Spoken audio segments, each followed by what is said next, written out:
It's your analogy that I thought was quite telling, Tim, when you said it's like being a supply teacher at school. The class pupils aren't going to pay you any respect because they know you're going to be gone in. Yeah, to be fair, I think the boys were good. We did get the respect, but I think it's largely down to our personalities more than the situation. Because if we'd been lesser characters, I think we've had more dissenting voices. I think the boys just got on with it. But under their breath, you know, when I'm having to give them bad news, they're probably thinking, well, you're not going to be here next year, so I ain't got to worry, you know, if I just bite my lip a little bit. But they still got told. They still got told and it was wrong. We always worked in the best interest of the football club. Never criticised anyone publicly. You know, the criticism, what I give to the team after that Chelsea game was needed because of the capitulation wasn't the first time. They've been doing it prior to our start of the management.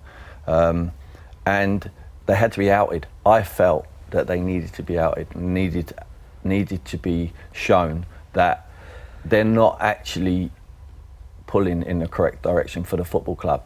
Now, the only ones who took exceptions to it are the ones you don't want, right? Because they're the ones they know that I'm pointing it at them, but I never actually named names. I mean, it was quite an extraordinary moment as an outsider to see that happen. Let's just remind everybody of the conference and the interview that you did with Jeff after that game. This is after the Chelsea game. Lack of characters. Too many of them too nice with each other. Need to show a bit more gut, you know, and not want to be someone's mate all the time, you know, and can't always be me having a pop at them. You know, need to drag it out of each other. Is that more galling than the actual result itself? It's for me. Hurts me. Listen, I ain't going to forget about this by the time we hit the motorway. Some might. Have you told them what you think already? Yeah. But on to the next, yeah. That's the nature of the game. What sort of response do you expect, having told them how unhappy you are? Never know, mate. Listen, there's a few I'd count on, there's a few I wouldn't. Any regrets about quite how brutal you were? None at all. None at all. Because it didn't affect the team's performance.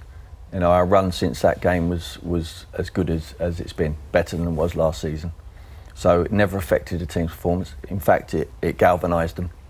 It galvanised the one I wanted it to galvanise. And the ones who weren't pulling their weight for the badge, which I can't tolerate, especially at a club like Tottenham, never played. You know, largely never played, whether due to injuries, whether that was, or just I left them out. You know, and I went with the players who I felt were fighting for the cause all of the time, not just when they fancied it. You know, we heard a lot of players talking about, you know, if we're not making Champions League, perhaps I have to look at somewhere else. You know, you had players talking like that at the club? No, talking publicly, talking in the press. You know, need to find the Champions League club. Good luck going trying to find the Champions League club. You have to be performing for the team you're playing for, and for any player to think they've outgrown Tottenham Football Club is wrong, in my opinion.